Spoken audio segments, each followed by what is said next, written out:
வணக்கம் friends, welcome to அம்மா world. Today special cauliflower pakoda.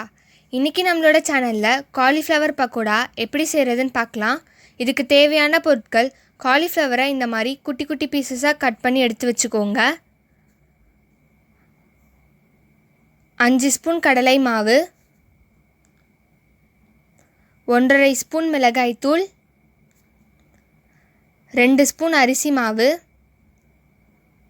தேவையான அளவு உப்பு, 1 ஸ்பூன் இஞ்சி பூண்டு விழுது, 1/4 spoon garam masala, 1 spoon red chilli powder, தேவையான அளவு எண்ணெய். இப்போ ஒரு பவுலில் 5 ஸ்பூன் கடலை மாவு போட்டுக்கோங்க. கூடவே 2 ஸ்பூன் அரிசி மாவு,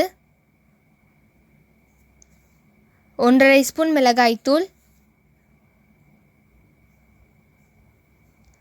1/4 spoon garam masala, 1 spoon red chilli powder, 1 spoon இஞ்சி பூண்டு விழுது, தேவையான அளவு உப்பு, இதெல்லாம் போட்டுட்டு நல்லா மிக்ஸ் பண்ணிக்கோங்க. மிக்ஸ் பண்ணிவிட்டு கொஞ்சம் கொஞ்சமாக தண்ணி ஊற்றிட்டு நல்லா கலந்து விட்டுக்கோங்க. இந்த பதத்தில் மாவை பிசைஞ்சுக்கோங்க. இப்போ இதில் நம்ம கட் பண்ணி வச்சுருக்க காலிஃப்ளவரை போட்டுட்டு நல்லா மிக்ஸ் பண்ணிக்கோங்க. நான் காலிஃப்ளவரை கட் பண்ணிவிட்டு அதை சுட தண்ணியில் போட்டுட்டு உப்பு போட்டு கொதிக்க விட்டு தண்ணியை வடிகட்டிட்டு காலிஃப்ளவரை தனியாக எடுத்து வச்சுட்டேன். நல்லா மிக்ஸ் பண்ணிவிட்டு ஒரு 1/2 ஹவர் காலிஃப்ளவரை மாவில் ஊற வச்சுக்கோங்க.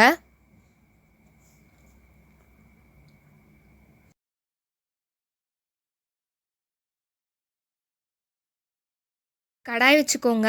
கடாய் சூடானதும் காலிஃப்ளவரை பொரிக்கிறதுக்கு தேவையான அளவு எண்ணெயை ஊற்றிக்கோங்க. உங்களுக்கு தேவையான அளவு எண்ணெயை ஊற்றிக்கோங்க. எண்ணெய் நல்லா காஞ்சதும் நம்ம காலிஃப்ளவரை எண்ணெயில் போட்டுட்டு நல்லா பொரிச்சுக்கலாம். அரிசி மாவு போட்டிருக்கிறதுனால நம்ம காலிஃப்ளவர் பக்கோடா கிறிஸ்பியாக இருக்கும். 1/2 ஹவர் காலிஃப்ளவரை மாவில் ஊற வைக்கிறதுனால காலிஃப்ளவரோட மாவு நல்லா ஒட்டிக்கும்.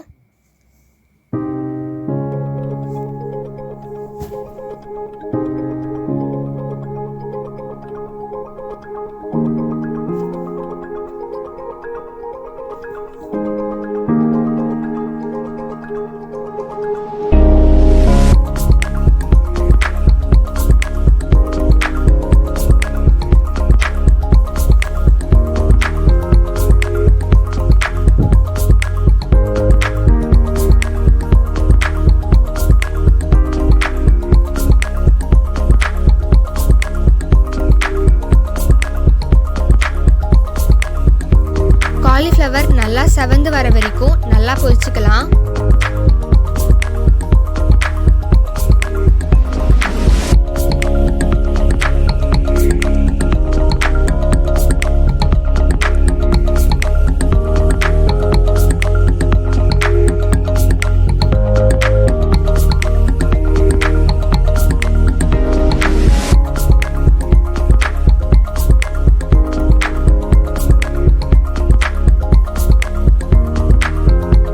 காலிஃப்ளவர் நல்லா பொரிஞ்சிடுச்சு.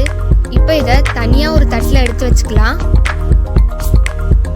இப்போ நம்மளோட சுவையான காலிஃப்ளவர் பக்கோடா தயார்.